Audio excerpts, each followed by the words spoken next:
Hello everyone. आज मैं आपके साथ बात करने वाला हूं सेकेंडरी मार्केट के बारे में, जो कि फाइनेंशियल मार्केट का बड़ा ही इंपॉर्टेंट पार्ट है।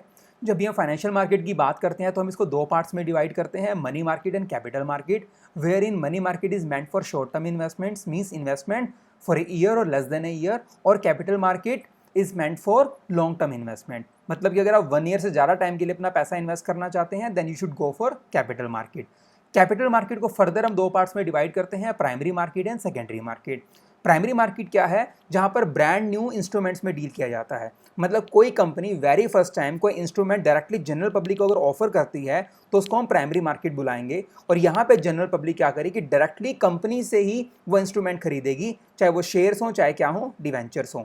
और एक बार जब कंपनी वो इंस्ट्रूमेंट सेल कर देगी तो जो भी पैसा जनरल पब्लिक से मिलेगा वो उस पैसे को बिजनेस ऑपरेशंस के लिए यूज़ करना शुरू कर देगी। अब प्रॉब्लम यहाँ पर क्या आती है, वो जनरल पब्लिक जिसने कंपनी से इंस्ट्रूमेंट्स परचेज किए और पैसा दिया, अब वो पब्लिक जो कि कंपनी की पहले शेयर होल्डर या डिवेंचर होल्डर बन चुकी है, वो अपना पैसा कैसे वापस लाएंगे और मैं कहूँ कि वो अपनी इन्वेस्टमेंट को कैसे लिक्विडेट करेंगे, तो उसका आंसर है सेकेंडरी मार्केट। तो आज के इस वीडियो के अंदर मैं आपको बताने वाला हूँ कि सेकेंडरी मार्केट का क्या मतलब है, उसके फीचर्स क्या हैं, कौन कौन सी टर्म्स हैं जो फ्रिक्वेंटली यूज़ होती हैं सेकेंडरी मार्केट में, और सेकेंडरी मार्केट के बेनिफिट्स क्या हैं। इस वीडियो को आगे बढ़ाने से पहले मैं सबसे रिक्वेस्ट करूंगा कि मेरे चैनल को सब्सक्राइब कर लें और बेल आइकन जरूर प्रेस करें, ताकि जब भी मैं कोई नया वीडियो अपलोड करूं तो आपको इसकी नोटिफिकेशन मिलती रहे। तो आइए शुरू करते हैं हमारे पहले क्वेश्चन के साथ कि सेकेंडरी मार्केट होती क्या है। देखिए, इसको हम आफ्टर मार्केट भी बुलाते हैं। और सेकेंडरी मार्केट के अंदर हम हमेशा प्री ऑन्ड सिक्योरिटीज़ के अंदर डील करते हैं। प्री ऑन्ड से मेरा मतलब यहाँ पर यह है कि वो जो सिक्योरिटीज़ हैं जिनका ट्रेड सेकेंडरी मार्केट में किया जाएगा, वो सिक्योरिटीज़ पहले से ही किसी और इन्वेस्टर के पास हैं और वो इन्वेस्टर अपनी इन्वेस्टमेंट को लिक्विडेट करने के लिए किसी थर्ड पर्सन को सेल कर रहा है। जो प्राइमरी मार्केट की सक्सेस है वो कंप्लीटली डिपेंड करती है सेकेंडरी मार्केट के ऊपर। इसका सिंपल सा जो आंसर है वो आप सभी के पास है।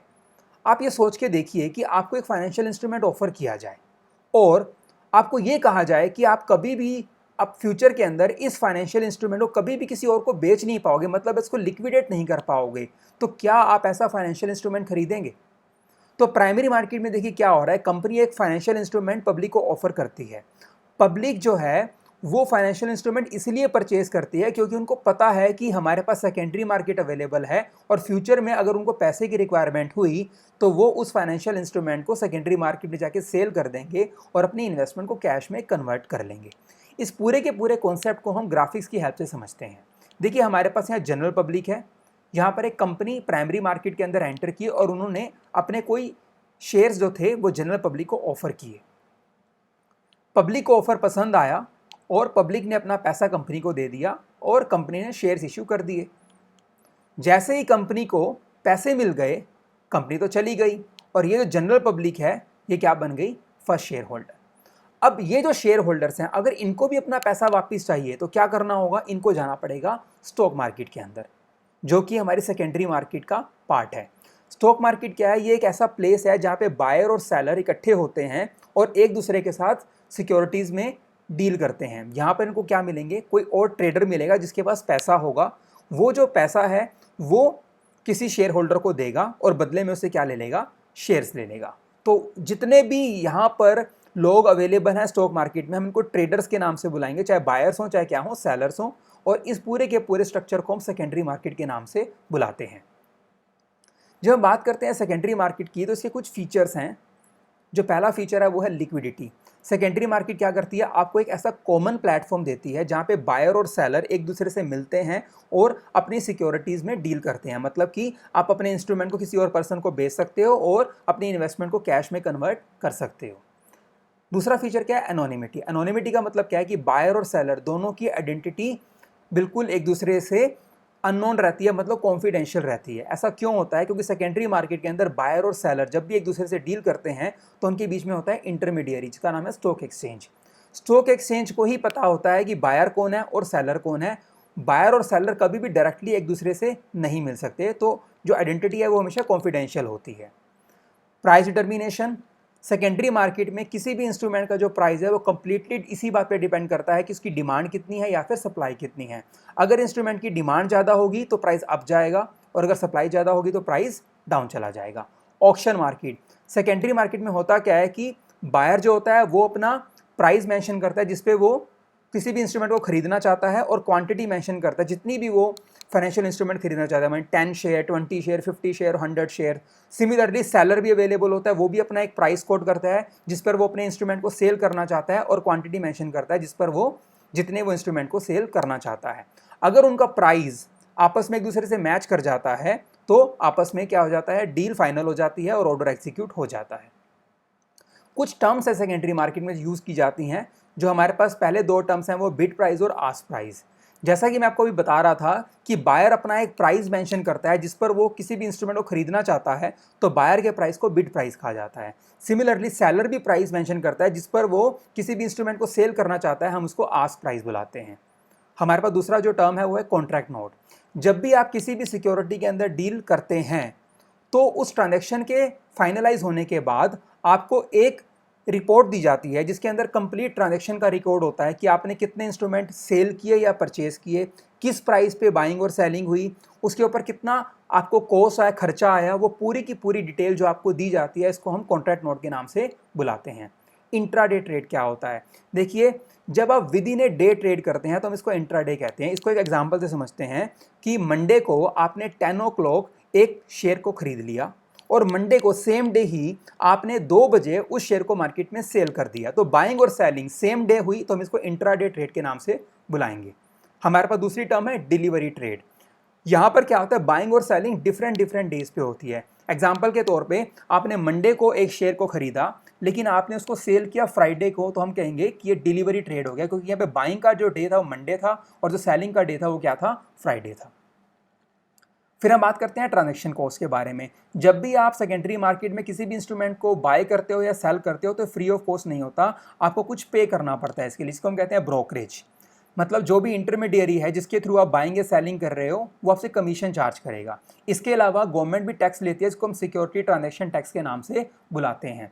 इंट्राडे और डिलीवरी में ब्रोकरेज चार्जेस अलग अलग होते हैं। इंट्राडे में कम होते हैं ब्रोकरेज चार्जेस और डिलीवरी में ज़्यादा पाए जाते हैं। Bearish market. देखिए, जब भी हम अपनी मार्केट के फ्यूचर को लेके नेगेटिव होते हैं, हमें लगता है कि फ्यूचर के अंदर हमारी मार्केट अच्छा परफॉर्म नहीं कर रही होगी, डाउन जाएगी, तो हम कहेंगे हमारी मार्केट क्या है, बेरिश है। मतलब हम पैसिमिस्ट है अपनी मार्केट को लेके। जैसे एट प्रेजेंट हम कोरोना वायरस की सिचुएशन को फेस कर रहे हैं, तो we are not so sure about our country's economic growth. तो हमें लगता है कि फ्यूचर में शायद हमारी मार्केट अच्छा परफॉर्म ना करे, तो हम क्या कहेंगे, फ्यूचर में बेरिश मार्केट होने की पॉसिबिलिटी ज़्यादा है। सिमिलरली दूसरी टर्म है हमारा बुलिश मार्केट। अगर हमें लगता है कि हमारी कंट्री अच्छा परफॉर्म कर रही है, हमारी इकोनॉमिक ग्रोथ काफ़ी अच्छी है, फ्यूचर के अंदर सारे शेयर्स अच्छा परफॉर्म कर रहे होंगे, कंपनी को अच्छा प्रॉफिट हो रहा होगा और फ्यूचर में हमारी मार्केट अप चली जाएगी, तो हम क्या कहेंगे, हमारी मार्केट क्या है, बुलिश है। हमारे पास दो इंडिकेटर्स होते हैं मार्केट में जिसको हम बोलते हैं सेंसेक्स और निफ्टी। हमारी कंट्री के अंदर दो फेमस सेंट्रलाइज एक्सचेंजेस हैं, Bombay stock exchange and national stock exchange. जो बॉम्बे स्टॉक एक्सचेंज है उसके इंडिकेटर का नाम है सेंसेक्स, और जो एनएससी है नेशनल स्टॉक एक्सचेंज, उसके इंडिकेटर का नाम है निफ्टी।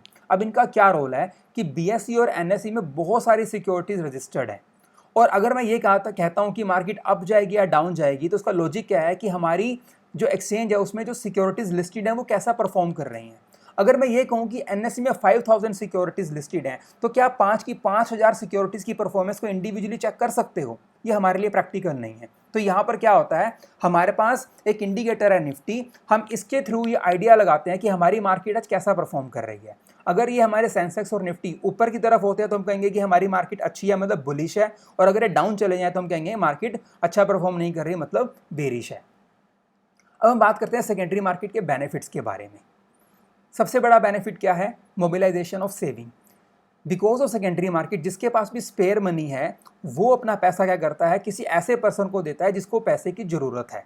तो यहाँ पर क्या होता है कि जो सेविंग्स हैं वो किसी और के काम आ जाती हैं, बिजनेस ऑपरेशंस के लिए या किसी और यूज़ के लिए, और जो पर्सन अपना सेविंग देता है उसको उसके अगेंस्ट क्या मिल जाता है, फाइनेंशियल इंस्ट्रूमेंट मिल जाते हैं। फिर हम बात करते हैं कैपिटल फॉर्मेशन के बारे में। जैसा कि मैं शुरू में आपको बता रहा था कि हमारे पास प्राइमरी मार्केट है। प्राइमरी मार्केट में क्या है, कंपनी क्या करेगी, अपने इंस्ट्रूमेंट जनरल पब्लिक को सेल करेगी और उससे जो पैसा मिलेगा उसको अपने बिजनेस ऑपरेशन में लगाएगी। अब बिजनेस ऑपरेशन में कोई नया प्रोडक्ट बनाएगी, जिससे क्या होगा, हमारी कंट्री में जो कैपिटल फॉर्मेशन इंक्रीज होगा, मतलब कि बिल्डिंग बनेगी, इक्विपमेंट बनेगी या कोई और मशीनरी बनेगी।